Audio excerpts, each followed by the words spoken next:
এবং দেশে আইনের শাসন প্রতিষ্ঠা করা। সেই জন্য পুলিশের ভূমিকা অগ্রগণ্য, আমরা সবাই জানি। যেহেতু বাংলাদেশে বিগত সময়ে একটা ফেসিবাদী সরকার ব্যবস্থার মধ্যে ছিল, সেই সময় অন্যান্য সকল প্রতিষ্ঠানের মতো পুলিশের এই প্রতিষ্ঠানটি, পুলিশ বিভাগও ক্ষতিগ্রস্ত হয়েছে। সেই জায়গা থেকে আমরা ক্রমান্বয়ে আজকের এই পর্যায়ে এসেছি, জনমনে যাতে এই আস্থাটা আমরা সৃষ্টি করতে পারি যে পুলিশের যে ঐতিহাসিক ভূমিকা ছিল সেই ভূমিকায় আমরা আবার অবতীর্ণ হয়েছি, এবং মানুষ যাতে মনে করে পুলিশ সত্যিকারভাবেই জনগণের বন্ধু, এবং সেই হিসাবে আমরা পুলিশ ফোর্সকে পরিচালিত করব। আমি সবার মধ্যে তাদের বডি ল্যাঙ্গুয়েজ দেখতে পেয়েছি, তারা সবাই সংকল্পবদ্ধ।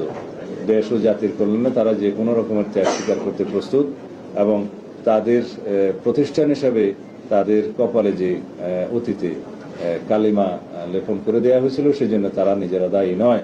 একটা ফেসিবাদী রেজিমের কারণে কিছু সংখ্যক লোক সেই কর্মকাণ্ড চালিয়েছে, যার দোষটা প্রতিষ্ঠান হিসাবে এই প্রতিষ্ঠানের উপরে এসে পড়েছে। সেই জন্য প্রতিষ্ঠান দায়ী নয়। প্রতিষ্ঠান এমনভাবে আমাদেরকে দাঁড় করাতে হবে যাতে প্রাতিষ্ঠানিক সিস্টেমে সবাই কাজ করে, এখানে যেন কোনো ব্যক্তিতান্ত্রিক সিস্টেম গড়ে না ওঠে। রুল অফ ল আমরা প্রতিষ্ঠা করব এবং পুলিশ আইনানুগভাবেই চলবে। এখানে কোনো ব্যক্তির স্বৈরতান্ত্রিক কোনো নির্দেশ পালিত হবে না। আইন যেভাবে বলে সেভাবেই যাবে, এবং ঊর্ধ্বতন কর্মকর্তাগণ সেইভাবে রেসপন্সিবিলিটির সাথে, অ্যাকাউন্টেবিলিটির সাথে সেই ডিপার্টমেন্ট পরিচালিত করবে। তারা সেই সংকল্প আজকে প্রকাশ করেছে।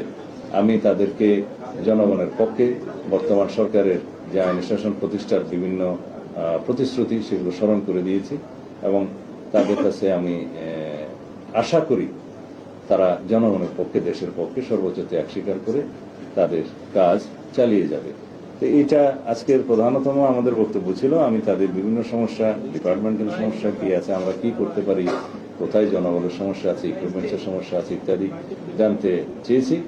তবে দুইটা বিষয়ে আমি অনুশাসন দিয়েছি যে আমরা খুব শিগগির দেশব্যাপী, বিশেষ করে ঢাকা থেকে আমরা শুরু করব, আমরা চাঁদাবাজদের তালিকা প্রস্তুত করে সেই হিসাবে তাদেরকে আইনের আওতায় নিয়ে আসার ব্যবস্থা করব খুব শিগগির। দুই, যারা অস্ত্রধারী, সন্ত্রাসী, দাগী আসামি, যারা সমাজে বিশৃঙ্খলা সৃষ্টি করছে, তাদের একটি তালিকা প্রণয়ন করা হচ্ছে।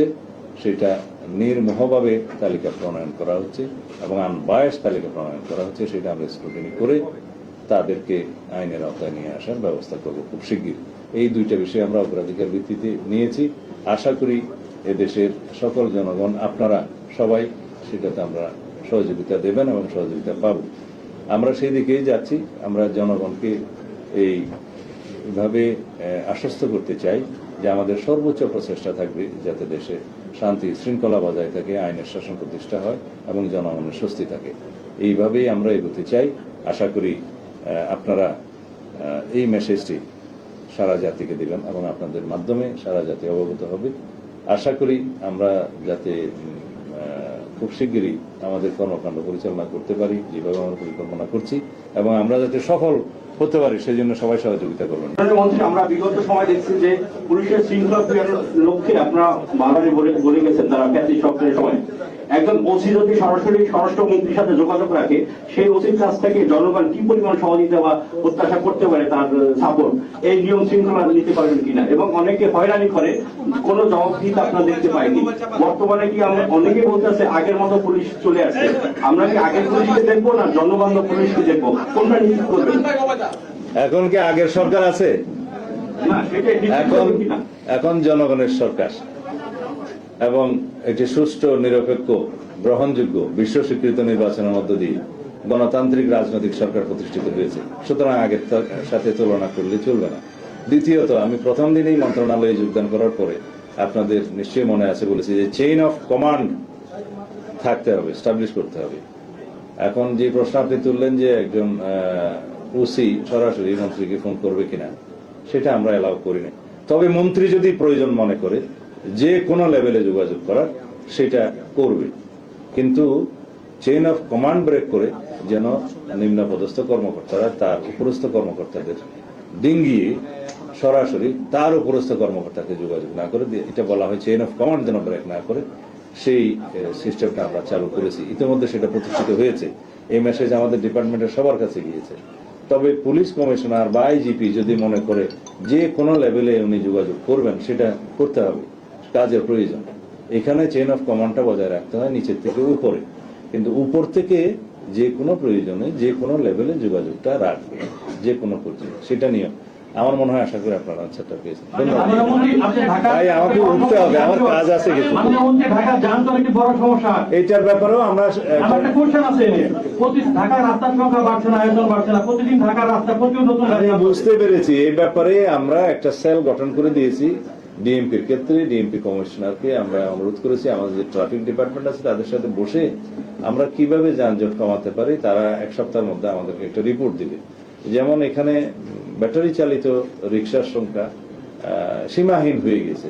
বিআইপি রুট সহ মেইন রুট যেখানে আছে, যেখানে নন মোটরাইজ ভেহিকেল চলার কথা না, সেই জায়গায় অসংখ্য এই ব্যাটারি চালিত গাড়ি চলেছে। এটা কিভাবে নিয়ন্ত্রণ করা যায়, এবং আজকে আমরা বলেছি পরীক্ষামূলকভাবে উত্তরা থেকে, যেটা এয়ারপোর্ট রুট থেকে শুরু করে এই বিআইপি রুট হয়ে সচিবালয় হয়ে এই রুটটা, যেটাকে আমরা বিআইপি রুট হিসেবে জানি, এইখানে প্রাথমিকভাবে আমরা এই চলাচলগুলো সীমিত করবো, নিয়ন্ত্রণ করবো ব্যাটারি চালিত গাড়ি।